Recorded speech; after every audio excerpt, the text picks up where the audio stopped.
Bonjour à tous, j'espère que vous allez bien. Nous allons essayer de répondre aujourd'hui ensemble dans cette nouvelle vidéo à une question qui peut vous être posée en EP3, si vous êtes assistante maternelle ou garde enfant à domicile, mais également si vous êtes un candidat classique, et également qui peut vous servir en EP1 pour réaliser vos fiches sur l'activité. C'est d'ailleurs une question qui m'est régulièrement posée, notamment par des candidats qui souhaitent proposer une activité à un bébé de 3 à 6 mois. Donc aujourd'hui, on va essayer de répondre à cette question. Quelles sont les activités que je peux proposer à un bébé entre 3 et 6 mois? Pour ceux qui ne me connaissent pas encore, je suis Béatrice Monnier, formatrice spécialisée dans la petite enfance sur Toulouse. Je vous mettrai le lien, on va dire, en commentaire du site internet que j'ai créé sur lequel vous trouverez sûrement votre bonheur. On va d'abord, avant de répondre à la question, se poser nous-mêmes, pour ceux qui me suivent d'ailleurs sur les réseaux sociaux, notamment sur Facebook, vous savez que toujours on se pose des questions avant de répondre à la question initiale. Donc là, on nous pose, l'examinateur vous pose, quelles sont les activités que vous pouvez proposer entre 3 et 6 mois. Ben, hop, vous devez vous dire déjà, avant d'y répondre, quelles sont les capacités du bébé, d'un bébé entre 3 et 6 mois, et quels sont également ses besoins entre 3 et 6 mois. Et une fois que j'aurai répondu, analysé à les capacités et les besoins, je pourrai enfin répondre à la question. Je vous rappelle que si c'est une question qu'on vous pose à l'oral, plus vous allez développer, plus vous allez répondre en justement argumentant, présentant un plan, moins vous aurez de questions. C'est la base. Et en plus de ça, vous montrerez à l'examinateur, aux membres du jury, que vous êtes professionnel. Donc, on part sur la première question qu'on se pose en amont. Quelles sont les capacités d'un bébé entre 3 et 6 mois? Juste petit rappel, on ne peut pas mettre, on va dire, un âge dans un placard. Hein. 3 mois, il fait ça, 6 mois, il fait ça. Non. Bien évidemment, ça va dépendre des enfants. Ça, c'est la base. Entre 3 et 6 mois, on a pour cet âge-là, en tout cas, un grand écart, hein, puisqu'à 3 mois, l'enfant, il vient de naître, hein, il est tout petit. 6 mois, ça y est, il commence un petit peu à se développer un petit peu plus, à devenir, on va pas dire autonome, parce qu'un enfant à 6 mois n'est pas encore autonome, mais il commence à faire certaines petites choses. Donc déjà, c'est la base, hein, 3 à 6 mois. Donc on va essayer de voir à peu près les capacités. Pour répondre à cette notion de capacité, on va se baser sur les 5 sphères de développement de Giampino. Je vous rappelle les 5 sphères, hein, sphère moteur ou psychomoteur, sphère langagière, sphère sociale, sphère affective ou émotionnelle et sphère cognitive. Donc, au niveau moteur, qu'est-ce qu'on sait? Entre 3 et 6 mois, on sait très bien que l'enfant ne marche pas. Vers 5 mois, 6 mois, il va commencer à s'asseoir, mais attention, il a besoin d'un appui, hein, il n'est pas encore stable. On ne peut pas lui proposer une activité sans appui, ça ne sera pas possible. Au niveau de la préhension de la main, ce qu'on appelle préhension fine, vers 3 mois, il a encore une préhension involontaire qui va peut-être devenir petit à petit une préhension volontaire, mais il ne maîtrise pas encore la pince fine, ce qu'on appelle pouce index. Hop là, pouce index, pardon. Voilà, toujours un problème avec ma petite caméra. Donc au niveau moteur, on va peut-être lui proposer, on va le voir après, hein, une activité en relation avec ses capacités, forcément. Mais ça, on va y revenir après, pardon. Au niveau langagier, un enfant entre 3 et 6 mois, au début il va gazouiller, 3-4 mois, après il va commencer à faire des petites vocalises. En tout cas, il ne parle pas, on va dire, avec des mots, phrases, ou en phrases simples, ainsi de suite, on en est encore loin. Par contre, il utilise également un autre langage, qui va être une gestuelle, il va tendre le bras pour vouloir quelque chose, peut-être, il va utiliser également des mimiques, des grimaces, hein, parce qu'il est capable, on va le voir après, tiens, arrivons à la sphère, on va dire, sociale. Au niveau social, l'enfant joue seul. On va pas donc lui proposer une activité avec. Alors si, bien évidemment, on va l'intégrer dans une activité avec d'autres enfants. Si, bien évidemment, vous accueillez à ce moment-là d'autres enfants, on ne peut pas le laisser seul. Ça, c'est pas possible. Mais c'est tout à fait normal qu'un enfant de cet âge-là joue seul, ne participe pas à une activité de groupe, puisque l'enfant est encore solitaire. Il n'y a pas encore la notion d'angoisse de la séparation. 3-6 mois, elle n'est pas encore. Elle arrive plutôt vers 8 mois. Donc l'objet transitionnel tout dépend des enfants. L'objet transitionnel n'est pas encore, on va dire, nécessaire. Alors, il y a des parents, bien sûr, qui donnent un objet transitionnel à un enfant, ça le rassure, mais en tout cas, l'objet transitionnel va vraiment devenir important à partir de 8 mois. Au niveau cognitif, l'enfant ne comprend pas encore les consignes et il ne comprend pas encore le sens du nom. Il va commencer à comprendre par contre certains mots. Donc, on va pouvoir lui proposer, pourquoi pas, on va le voir, hein, une petite activité lecture, ainsi de suite, parce qu'on sait qu'il va comprendre certains mots.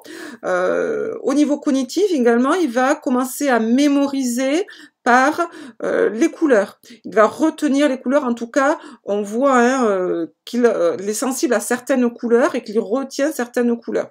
Ça, c'est au niveau cognitif. Et au niveau affectif, maintenant, et je vous ai dit, hein, la dernière sphère, c'est la sphère affective, l'enfant peut exprimer ses émotions par des pleurs, par des sourires. Il découvre le monde également en mettant tout à la bouche. Donc c'est très important, du coup, il va falloir faire attention à lui proposer une activité qui veille à sa sécurité pour qu'il ne s'étouffe pas.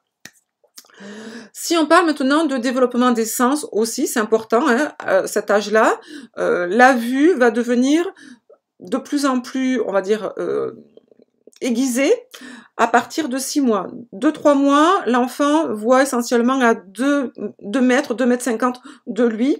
Petit à petit, il va avoir une vue un petit peu plus aiguisée et vraiment en totalité.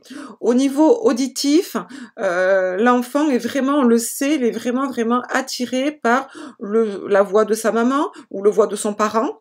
Et petit à petit aussi, il va également reconnaître d'autres sons. Donc aussi, pourquoi pas lui proposer du coup une activité sonore. Maintenant, de quoi il a besoin? De quoi a besoin un enfant entre 3 et 6 mois? Deuxième question que l'on se pose. Un enfant, forcément, il a besoin, on vient de le voir, hein, il ne marche pas, il ne se tient pas debout, il a une mauvaise préhension, donc forcément, il a besoin de sécurité physique, c'est la base. Sécurité physique, on va veiller à sa sécurité, on va bien l'installer et surtout, on va lui proposer une activité qui ne le mette pas en danger. Réglementation, je vous rappelle également, l'utilisation d'objets de puériculture aux normes NF ou CE, c'est la base, hein, toujours. Ça, c'est la sécurité physique. Sécurité affective. L'enfant a obligatoirement également besoin de sécurité affective. Sécurité affective, et là, si on se base, hein, tout à l'heure, on s'est basé sur Giampino, là, pour les besoins, on peut se baser hein, sur Maslow ou Virginia Anderson. Donc, chacun l'appelle à sa façon. Ça peut être l'estime de soi, ça peut être le respect de ses croyances et de ses valeurs. Sécurité affective, il faut que l'enfant, que vous, en tant que professionnel, vous respectiez l'enfant dans ses capacités pour ne surtout pas le mettre en échec, pour lui permettre d'apprendre, de participer à une activité dans laquelle, il puisse vraiment s'intégrer. Dans la sécurité affective, on peut y mettre également le besoin de communiquer. Forcément, vous allez communiquer avec l'enfant, vous allez échanger, même si l'enfant n'est pas encore capable de tenir une conversation, on vient de le voir, il va petit à petit mémoriser, parce qu'on a vu, il est capable, hein, on vient de le voir tout à l'heure, dans l'aspect cognitif, il va commencer à reconnaître, à retenir certains mots, certaines couleurs, certains sons, et ainsi de suite. Donc, vous allez forcément proposer il faudrait proposer une activité dans laquelle vous allez communiquer ou ça peut être aussi une musique, ça peut être un chant et ainsi de suite. En tout cas, dans l'enfant, on va dire le sens auditif soit développé. Autre besoin bien évidemment lors de l'activité de se divertir, d'apprendre, ça fait partie des besoins de Virginia Anderson, de Maslow et ainsi de suite, divertir, d'apprendre, forcément, puis ça fait partie aussi, je vous rappelle, hein, de l'intitulé de votre fiche, numéro 2 en EP1, hein, amener l'enfant vers ses découvertes et apprentissages, donc forcément il faut que cette activité lui apprenne quelque chose pour se réaliser, s'occuper, se divertir. Cette notion d'apprentissage, à cet âge-là, ça peut être apprendre à bien tenir un hochet, c'est-à-dire que vous allez lui proposer, pourquoi pas, une activité avec un petit hochet, un petit tambourin, et l'enfant va le tenir dans sa main, et donc indirectement, il va travailler sa préhension. Ça peut être, vous allez mettre, pourquoi pas, une petite musique, une petite chanson, un petit son sonore, et l'enfant, on a vu, il est capable de faire des vocalises, des gazouillis en fonction de son âge, image, il va pourquoi pas commencer à chanter, hein. On voit beaucoup d'enfants qui aiment notamment chanter, qui vont bon, je vais pas vous imiter l'enfant, hein, voilà. Donc l'enfant a besoin, voilà, hein, de se réaliser, de se divertir, et d'ailleurs c'est votre but aussi. Bien évidemment, lors de, on va dire, la mise en place de l'activité, forcément, bon là j'en parle, mais c'est pas forcément ce que pour l'enfant, mais en tout cas, quoi, c'est pour sa santé, hein, voilà. C'est besoin d'hygiène, forcément. Besoin d'hygiène, comme je viens de le dire, pour sa santé. Donc, besoin d'hygiène du niveau du matériel, du niveau de vos mains, de ses mains à lui, de sa couche, et ainsi de suite, pour vraiment participer pleinement à l'activité. L'enfant, je vous rappelle également, si on est dans les besoins, Virginie Anderson, Maslow, ainsi de suite, on peut y mettre aussi, pourquoi pas, le besoin de respirer. C'est un besoin vital. Et proposer une activité qui permette à l'enfant, et notamment une position, qui permette à l'enfant de bien respirer. Ça peut être aussi, pourquoi pas, une sortie. Donc, une fois qu'on a vu, en fait, les capacités de l'enfant, les besoins, alors petit à petit, hein, je vous disais déjà, on va dire des activités possibles. Maintenant, résumons les activités, du coup, que l'on pourrait proposer à un bébé entre 3 et 6 mois. On a vu que les enfants à cet âge-là sont attirés, hein, par le côté sonore, le côté auditif, visuel, voilà.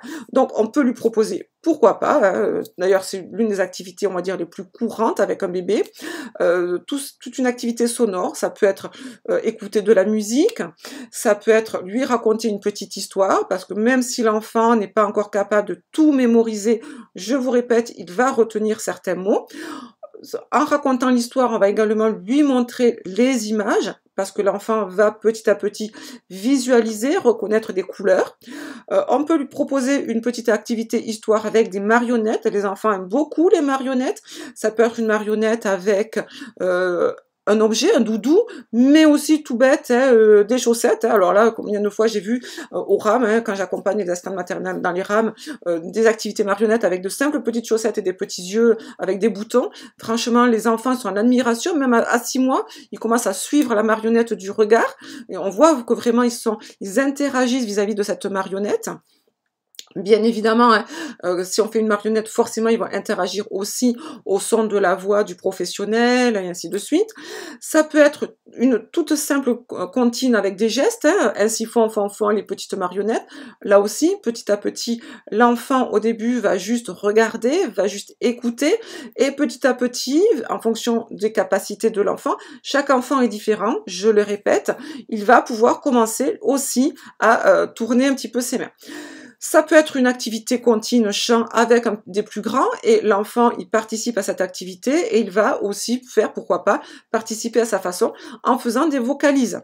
Donc on le voit bien, hein, ces activités sonores vont permettre à l'enfant de travailler son langage, pourquoi pas travailler sa gestuelle et sa motricité, prendre confiance avec l'adulte qui l'accompagne, et puis aussi découvrir le monde, la culture, la notion de culture, la notion, on va dire, de voilà, le côté artistique, hein, avec la musique.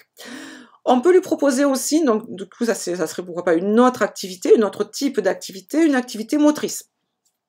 On l'a vu, l'enfant n'est pas capable de marcher, peut pas encore trop s'asseoir, ou en tout cas il faut que ça soit vraiment à partir de 5-6 mois vraiment bien stable. Donc on peut lui proposer un tapis d'éveil. Tapis d'éveil, là, hein, surtout les tapis d'éveil actuels, il y a beaucoup d'objets à toucher, à manipuler. Il y en a certains avec des petites parties qui font du bruit, et ainsi de suite. Donc du coup, ce tapis d'éveil va développer sa curiosité, développer ses sens. On peut lui proposer aussi un portique avec des suspensions.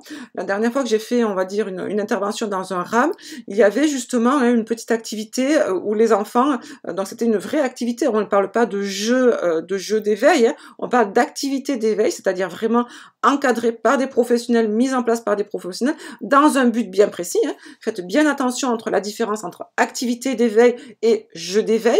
Donc là, on est dans une activité d'éveil, et donc on proposait à l'enfant justement des portiques portique, et les assistantes maternelles avaient au-dessus du portique, hein, plutôt à l'emplacement du portique, suspendu des petits objets musicaux, dont le but était que l'enfant, avec ses pieds, vraiment tape dedans.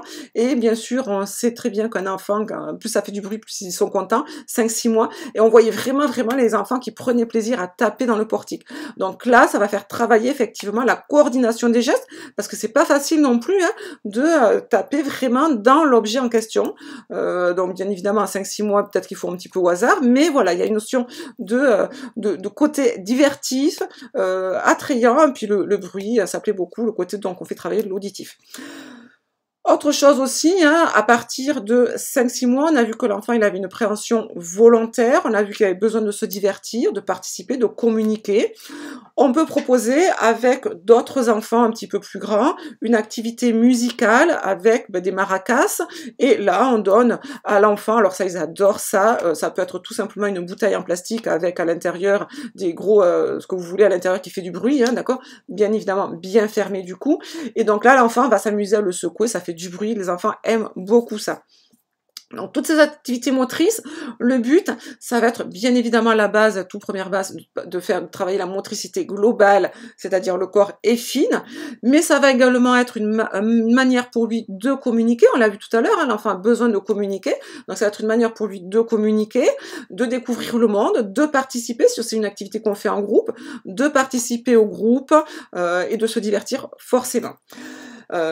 Une autre activité, hein, qu'on peut proposer aussi, que les enfants aiment beaucoup, c'est des activités, il y a beaucoup de candidats, hein, parmi vous qui proposent cette activité, les activités bulles de savon. C'est vrai que c'est une activité qui plaît beaucoup. Alors, il faut par contre faire attention, hein, aux bulles de savon, que les bulles de savon n'aillent pas, on va dire, dans les yeux de l'enfant. Donc, il faut se mettre quand même assez un petit peu éloigné. Faire attention aussi au vent. Mais les enfants, vers 5-6 mois, vont commencer à regarder, vont commencer à s'émerveiller, ces petites bulles de savon qui volent et ainsi de suite.